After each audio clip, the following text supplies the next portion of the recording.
رب العالمین فرمایي چې عشر هم ورکوي او زکات هم ورکوي.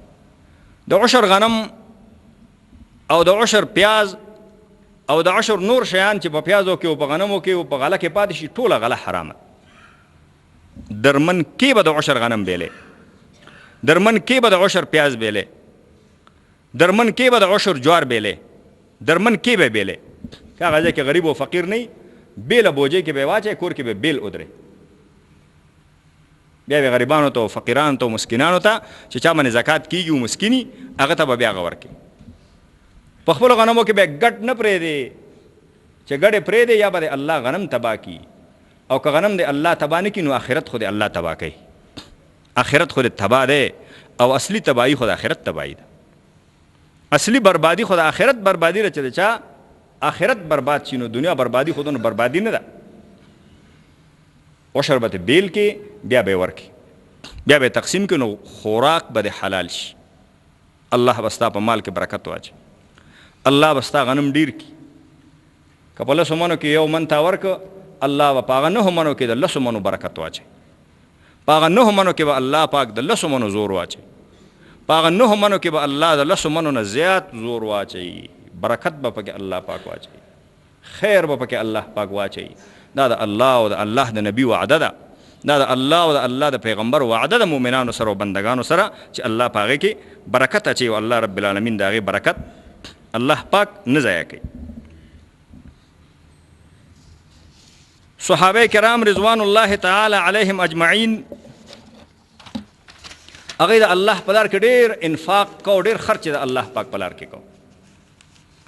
دا آیاتونه نازل شو قرآن کې دا وورئ. من ذا الذي يقرض الله قرضا حسنا، څوک دی چې د الله ته قرض ورکړي.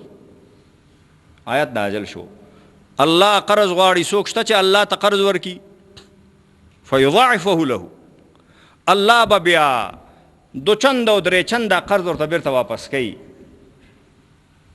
الله دو چند او سو چند دا قرض بیرته واپس کوي. خو څوک شته چې قرض ورکړي الله ته، دې ته ایمان وایي. حضرت ابو دحداح رضی الله تعالی عنه راغی، یا رسول الله زمونږ رب قرض غواړي، زمونږ پروردگار قرض غواړي. من ذا الذي يقرض الله، څوک شته چې الله ته قرض ورکړي، یعنی د الله بندگانو باندې صدقه وکړي، فقیرانو باندې صدقه وکړي. الله فرمایي چې تاسو فقیرانو باندې صدقه کوئ، دا ما ته قرض راکوئ، تاسو زه اجر در کوم که نه. فقیر ته صدقه ورکول الله ته قرض ورکول، فقیر ته زکات ورکول الله ته قرض ورکول. دی آیت نازل شو من ذا الذي يقرض الله قرضا حسنا، څوک شته چې الله ته قرض حسنه ورکړي، الله به څو چند اجر ورکړي. ابو دحداح رضی الله تعالی عنه راغی، یا رسول الله الله قرض غواړي. وی فرمایل هو الله قرض غواړي. وی ویل هېڅ شی مې نشته، د خدای فقیر یم، یو باغ مې ده یا رسول الله، دا باغ ما الله ته قرض کې ورکړ او دا ته په خپل خوښه باندې مسکینانو فقیرانو باندې تقسیم کا. لاړه په هماغه باغ کې کورګوټی دی، باغ ته نه ننوځي، د باغ د دیوال نه آواز کوي چې دا باغ ما الله ته ورکړی دی، زه اوس پکې نه ننوځم. نور بیرون نه آواز کوي یا ام الدحداح اخرجي متاع، اے د دحداح مورې خپله بستره وتړه، راوځه د دې باغ نه راځه. د صحابو به څه بستره وه، لږ غونې سامان به، راوځه چې ځو. ام الدحداح ورته وایي ولې؟ دا خو ډېر ښایسته باغ دی، دا خو د خرماو باغ دی، په دې کې خو یخې اوبه دي، چېرته ځو؟ وی د دحداح مورې ته خبره شوې نه، دا باغ ما الله ته قرض ورکړی دی. نو هغه هم داسې مؤمنه بیبي وه، الله باندې د هغې دومره مضبوط او قوي ایمان الله باندې و چې هغه ورته وایي ای د دحداح پلاره ښه سودا دې کړې ده. دا ورته نه وایي چې چېرته لاړ شو، ځو به چېرته خورو به څه، زمونږ خو بل څه نشته، دا ولې ته دوکه شوې؟ دا ورته نه وایي، ورته وایي د دحداح پلاره ته ښه سودا وکړه، ښه سودا دې وکړه. خپله بستره یې وتړله، راغی دغسې یو پټي کې یو دشته کې خیمه وهله هغه ځای کې اوسېده. وایي ما دا باغ الله ته قرض ورکړی، الله به ته جنت ورکوي که نه، نو ما ته به څه جنت راکړي او تا ته به څه جنت درکړي. جنت خو د هغه خلکو دپاره چې یو باغ یې هغه الله ته قرض کې ورکړه. او الله ته قرض کې ورکړه، رب العالمین ته. الله اغیر دی، الله خو ډېر غیرتي دی.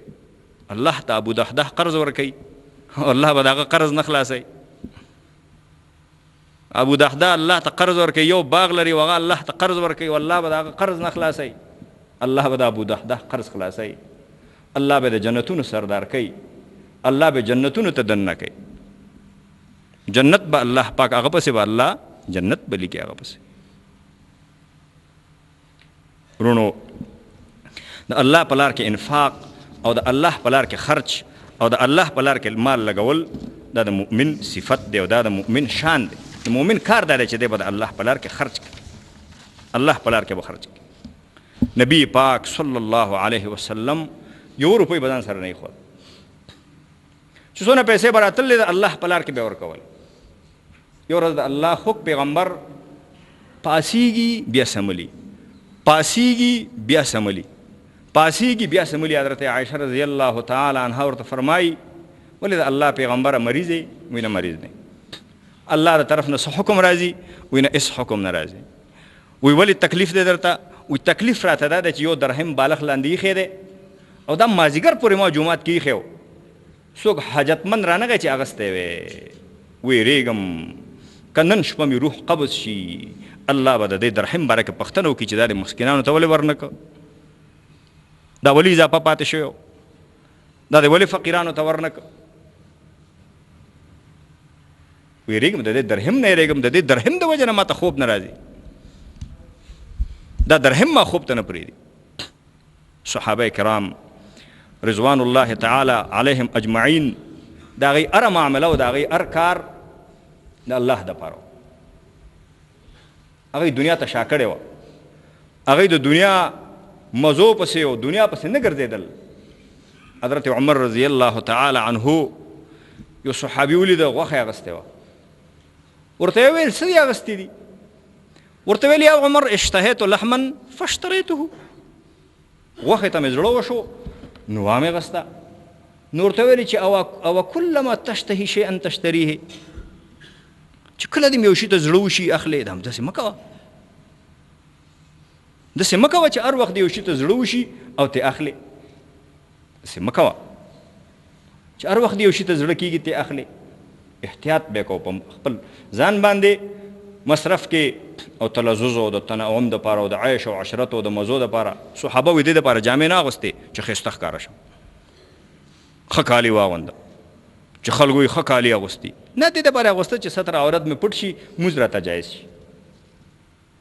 دې دپاره ډوډۍ نه خوړله چې مزه کوي، پلانی طعام ډېره مزه کوي، دې دپاره ډوډۍ نه خوړه. ډوډۍ دې دپاره خوړه چې موړ شم، طاقت او قوت را کې پیدا شي، د الله عبادت وکړم او د الله په لار کې جهاد وکړم. طاقت او قوت را کې پیدا شي، مزو پسې نه ګرځېدل. نو خپل مال به د الله په لار کې خرچ کوو، چې ته مزو پسې ګرځې، چړچو پسې ګرځې، کورونه جوړې، بنګلې جوړې، بلډینګونه جوړې، په یو باندې د کار نه کېږي، یو په کابل کې جوړې، یو په لوګر کې جوړې، یو په جلال آباد کې جوړې، یو په پېښور کې جوړې، بیا بل په دوبۍ کې جوړې، بیا بل په لندن کې جوړې. نو ته به د الله په لار کې څه انفاق وکړې، ته به د الله پاک په لار کې څه خرچ وکړې. یو صحابي بالاخانه جوړه کړې وه، نبی پاک صلی الله علیه وسلم به د هغه سلام ته وعلیک نه ویلې، ویلې تباه شم، برباد شم، الله پیغمبر رانه خفه دی، تندی تریوي، پوهېږم نه چې ولې ګناه مې څه کړې ده. چا ورته ویلې تباه شي، ته خپله بالاخانه نه وینې؟ د چا بالاخانه نشته، ته بالاخانې جوړې. خلکو کې د مادیاتو یو کشمکش پیدا کوي، مسابقه پیدا کوي د پیسو او د دولت. هر سړی بیا وایي چې زه بالاخانه جوړه کړم، هر سړی به بالاخانو پسې ګرځي. لاړه خپله بالاخانه یې ورانه کړه، چې ورانه یې کړه او راغی نبی پاک صلی الله علیه وسلم سره مخامخ شو، په مسکا باندې ورته د الله پیغمبر وخندل. هغه ته هم دا بس و، هغه مؤمن و الله باندې ایمان و، هغه ته هم دا کافي و، همدا ورته پوره و چې د الله پیغمبر هغه ته وخندل.